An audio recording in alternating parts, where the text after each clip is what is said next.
มีต้นง่ายเว้ยจะไปแล้วก็จ้องไว้เลยมาดูขันข้าเล็ดกันนะส่งเลยนะ นี่ป้าต๊อกจืด3หลังคาเหินนี่คือเก่าอยู่มาโกยชนะมันนะอ่ะเซฟลงเมืองก่อนผ่านบอก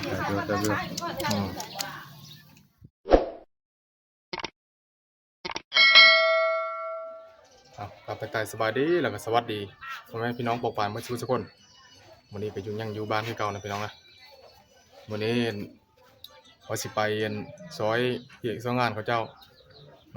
หอดเดือน4ทั้งงานดองกะหลายพี่น้องเลยงานดองวันนี้เอิ้นอยู่ก็คือเนี่ยพี่น้องเขาบ่ฮ้อยนะพี่น้องเขาบ่ฮ้อยกะบ่ศูนย์กะอยู่จุ่มเดียวเนาะอยู่ว่าจุ่มที่เอิ้นกองประชุมมันเดียวว่าซั่นไปจุ่มเจียวคือเดียวเนี่ยก็เลยไปซอยนะอันนี้กับพี่น้องบ้านใกล้เรือนเคียงว่าซั่นไปก็เลยไปซอยเขาเจ้าพี่น้องเลยกลุ่มก็ตัวละ2ตัวกะ602ต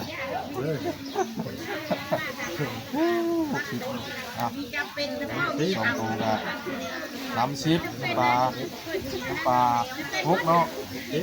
60 2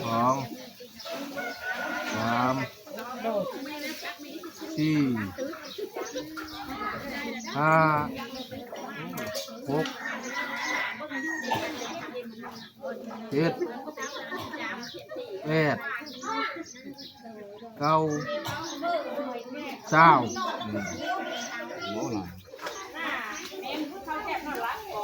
อันนี้ก็เอาเลิศมันก่อนนะโอ้เลิศลายดิ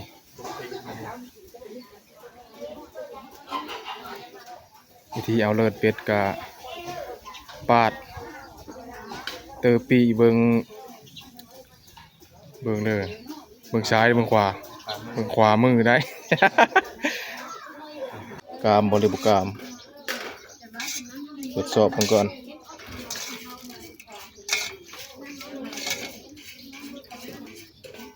เนี่ยซิมก่อน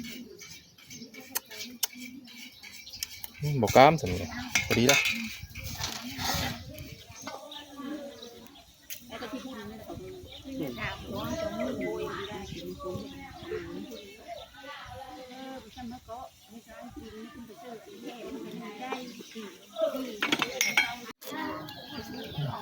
ตอนนี้ทีมงานเรากำลังลกขนเป็ดสบายดีทุกคนสบายดีมื้อนี้มาตูดเป็ด มาตูดเป็ดมาไอ้บ่2ตัวแล้วอิ่มอยู่แล้วกินตูดมันแล้ววะเอิ้นตูดกินตูดมันแล้ววะมาตูดเป็ดนี่ตูดมันโยมาตูดเป็ดก็กินตูดมันแล้วพ่อกิน กินก้นมันเลยตาเป็ดกินได้มื้อนี้ได้มาเย็นมาบัก2 สาวนะ2 เจ้าบ่โยมีเม่นบัก2 3มีจัก50มาวันนี้เยอะหอยจัดการเรียบร้อยล่ะเยอะเลยดิเอาไปรายงานได้มื้อนี้ได้สำบรรลุผู้ก็เคยเซาหลายคนไปก็รอ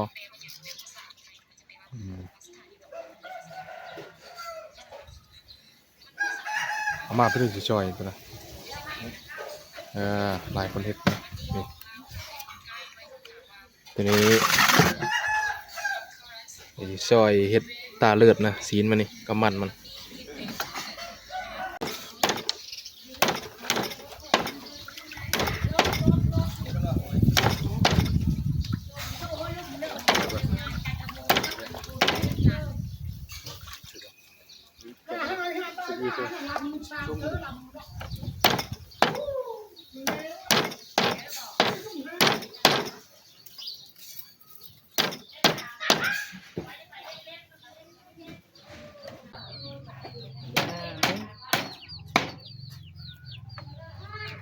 กองนะอยู่ที่รอดนะ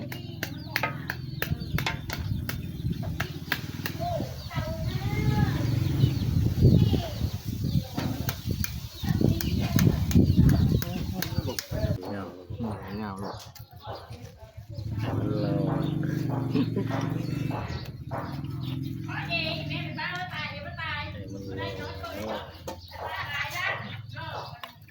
า ลอกเอาแต่ซีนมัน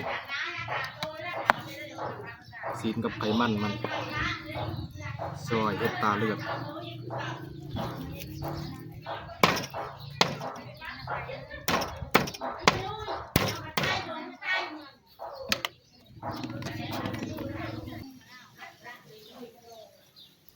ดูเธอนั้นหมอท้องใหม่มีจนบ้าน มีจนบ้านมันสิ่งลงไปพันกระดูกโอ้มันไปเฮ็ดจริงวะ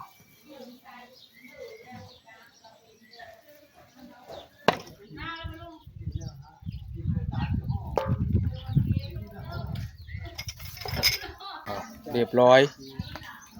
นี่ตัวนี้เฮ็ดมันตาเลือดโปให้ตาเลือดนี่โปท่าปี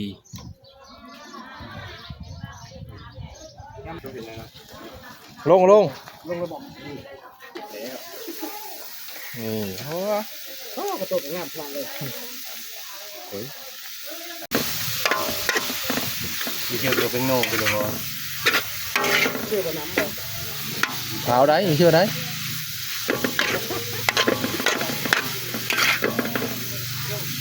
bên ngô mà chưa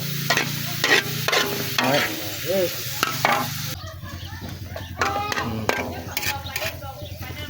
Cua mình sụp hơn nấm mặn mình lấy nấm mặn nó này นี่ คำนี้บอกโอ้โห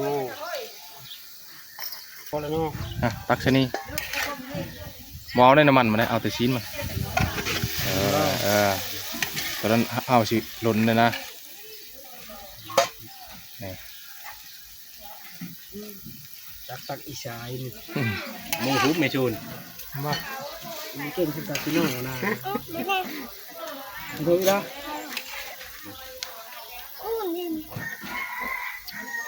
คนตักเอาไปตักเอาแต่ซีนมันทุกคนน้ำมันมันเอาไปตักเอาได้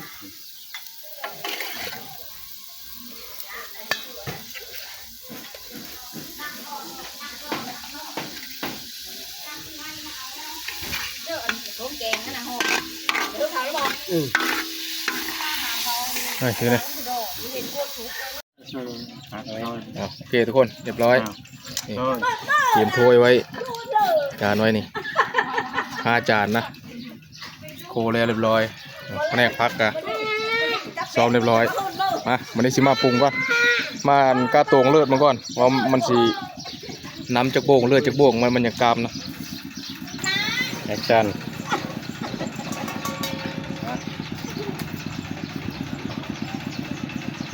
เลือด เขาปรุงแล้วบอกแกงนั่นเอาข้าวโพดมาแกง กาม ไปเลยเดี๋ยวเลยวะ ลองเบิ่งเลือดโบ่งนึงแล้วก็น้ำโบ่งนึงก่อนถ้ามันกามก็โอเคถ้ามันบ่กามเชื่อน้ำเติมอีก2นะ แต่นั้นนี่เราต้องทดสอบมันก่อน ชอบมังกรได้คิดพลาดยุ่งเลยเสียบเลยนี่ผ่านไปประมาณ3 นาทีเบิ่งว่าเฮาทดสอบเมื่อกี้นี่เอ้านี่เจิดไป3 หลังคาเฮือนมันยังคือเก่าอยู่แสดงว่าผ่านนะ เจ็บ เลือดโบกนึงแล้วก็น้ำในโบกนึงเลยวันนี้เฮาก็มาทองอันของใหญ่เลยเดี๋ยวสิเอาอันเด้ทดสอบมึงเด้นี่เห็นบ่บ่ตีกันไปเอาในเสื้อนี่เสื้อจานเลย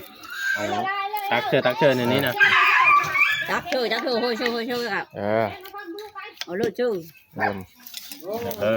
เห็นเลย ยายใช่ไหมยายรถ นี่ เยี่ยม ยายช่วย เยี่ยม นี่ก็อีกหัว ได้น้อยอยู่ โอ้เป็นผู้ช่วยเชฟไปได้แล้ว เอาอยู่ว่าโฮ้ยอ่ะ เดี๋ยวยาย อาจจะง่ายอีก ถ้ามันเลยก็เอาเสื้ออีเพราะเอาของใหญ่ในของบัดเดียวเราได้ เชือกกระชามพูดเลยเพาะเชือกเราละ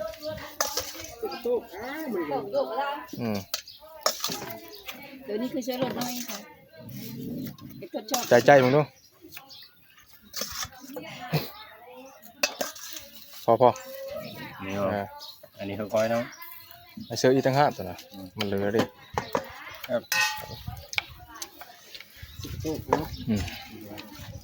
นี่ชีหลายพวกแล้วนี่นะเอากระตุกมาเชื่อตัวใหญ่โลดตัวน่ะมันยังคักตัวนั้นโลด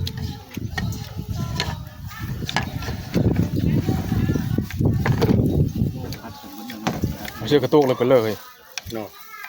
มาได้หลายคนกินได้เนาะมาเอานี่ก็ได้นี่ตัวนี้จงไว้จักสองใช่นี่ลงนี้นะ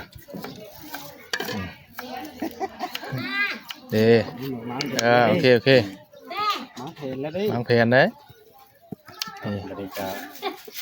กินแล้วก็มันเย็นแล้วทุกคนเลยเราก็เอามาไว้ตะตรงนี้ได้เลยเอาไปกินเลือดวันนี้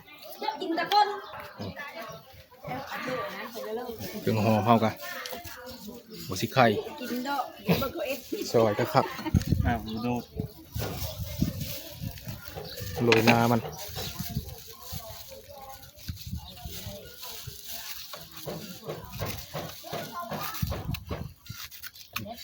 ใส่นิ้วเฮาดิโอ้นิ้วมันก็เลยแล้วมันก็แซ่บแล้วอันนี้เขานำแล้วว่านี่ชิมาแกงเลยได้ปะนี่ได้ดำเนินบอกมึงเลยก่อนเอามันได้จิกถ้วยอ่ะขั้นตอนนี้อันตรายได้ทุกคนนะถ้าเพิ่มบทสำนานอะไรนี่แล้วเดือดถ้วยหนึ่งน้ำก็ต้องถ้วยหนึ่งทุกคนเลยไหลคนนี้ถึงมีตะโกนจะไปแล้วก็เจ้าไว้เลยมาดูข้างแล้วไม่ยุบก็ไม่นี่เลย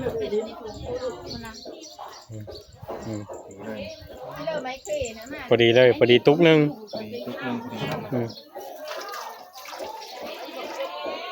เด็ดกันนะล่นให้มันเข้าเดียวแล้วกัน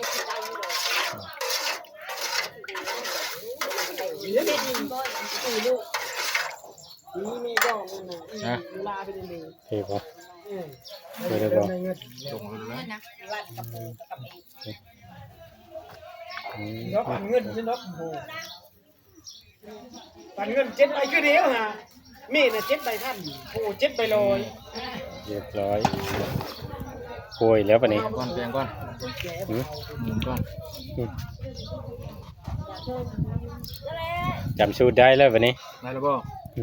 กล้าเฮ็ดกินได้เด้อบ่กินผู้เดียวได้ขนาดเลยมั้งยิงเด้อยิงแล้วเอานี่เครื่องหอมเฮาก็เตรียมเรียบร้อยนี่พักเถิมนะโบชิเคอร์แล้วก็ไปพักมีรูดดน้ำนี่เลือดเท่ากามละมีรูดดกิโก้เลยนี่ป๊อตบจืด3 หลังคาเหินนี่คือเก่าอยู่ขนาดน้องตะวันแล้วนะตบติงเลยตะวันนะโหยเลยโหยนะเลยโหยชนะมันแล้วนี่ถาดใหญ่เลยโอ้หน่อยเลยนี่โหยเราได้มันคูได้ห้อยเลยนี่เด็ดโหยเลยนี่ใช้สูตรเชฟหวังเลยทุกคนเลยโดยชนะมันอันนี้จะตาย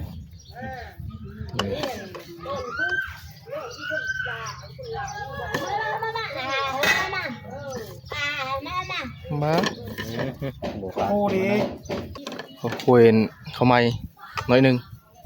คุยนามันนะนี่ช่วงก็มาเสื้อท่าแล้วนอนเราคนกวีมัดเนาะเขาไม่นี่เนาะอ๋อเสื้อมีลายนะเพราะมันหอมชิ้นลงต้นเขาเอิญว่าหวานกายามันโอเคพร้อมเสิร์ฟมาเสิร์ฟ มาเรียบร้อยแล้ว ชิมมึงดูชิมมึงดู ไปชิมมึงก่อนทุกคนมามะนาวผมได้เนาะนะลองชิมตัวนี้มึงก่อนเลย แนวลายได้เขาหายได้ หายบ่เพื่อหาย เรากำซูนหายได้ โอ้ กินไม่ได้กินน้ำแล้ว นี่ มันก็บีบแนวนาวใช่ไหมเล็กน้อย ไม่ได้กินยาหิน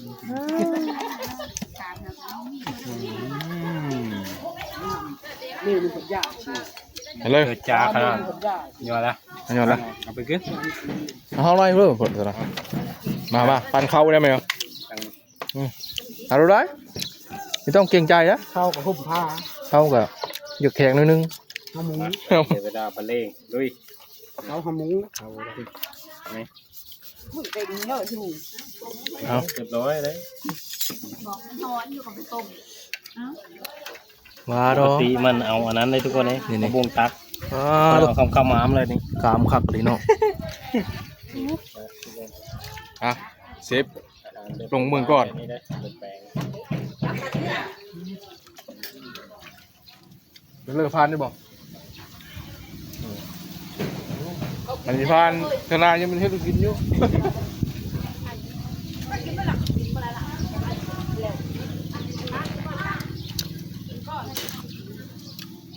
เลิกพานบอกขันกล้ามละพานนะขันมีกล้ามนะเขาหายโลด เนาะ มีผ้าหนึ่งจางเพชร จากเป็ดน้อยมานาวกินไหม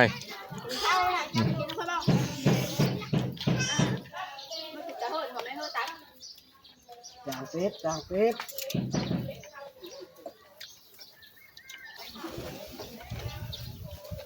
น้อยมันกินยากน้อย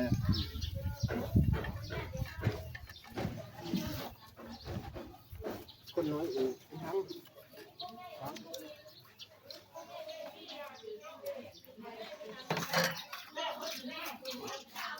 บอกให้ไหม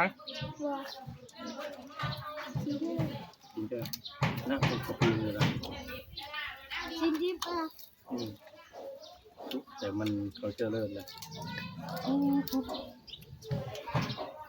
เราจะข้าวต้มเอา เลิกเจอตรง ที่เป็นข้าวต้ม มะนาวเจอ ไปก่อนกับพี่ฆ่าเลยได้ บางคนดูเลยนะ เดี๋ยว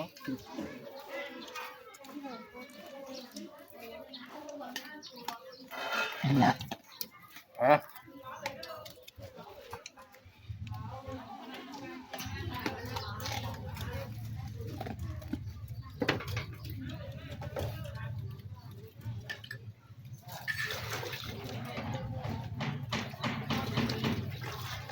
อันนี้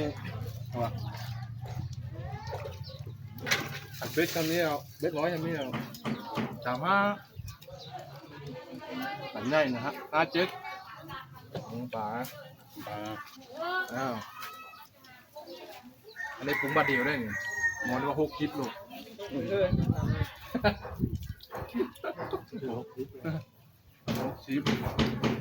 16ใครอยู่ไหน6 คลิป มัดปลา พูดมันเลย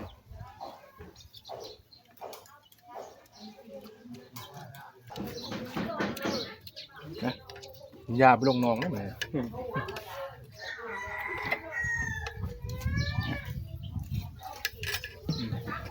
ลืมเจิมมะนาวอ่ะ กินมันเริ่มเชื่อมมาก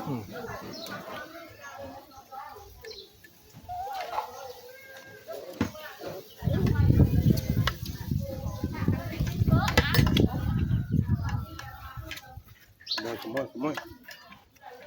หมวยรักไก่อ่ะ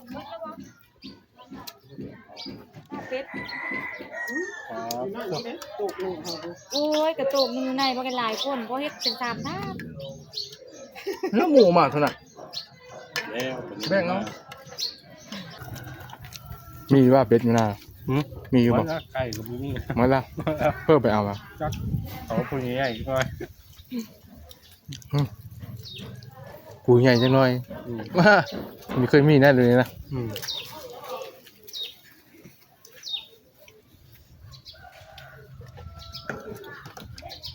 ญ่เบิ้งเม้นก่อนเม้นเถอะนะ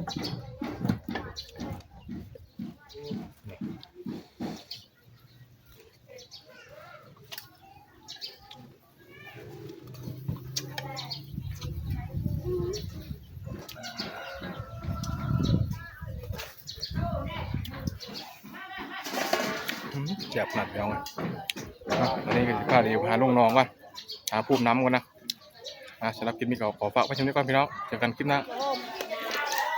จ้องเด้อหัวทาบีเด้อจ้องเด้อโอ้สุกแล้วนี่โอ้สุกหลายเป็นพญาติเลยนี่ หัวเลยนะบากูจะปิ้งพักเมิด ไอ้คอยนี่กินบ้าน นี่บ่นี่ตัวนี้กระดูกมันเห็ดแกงนะอบน่าจะเป็นอบ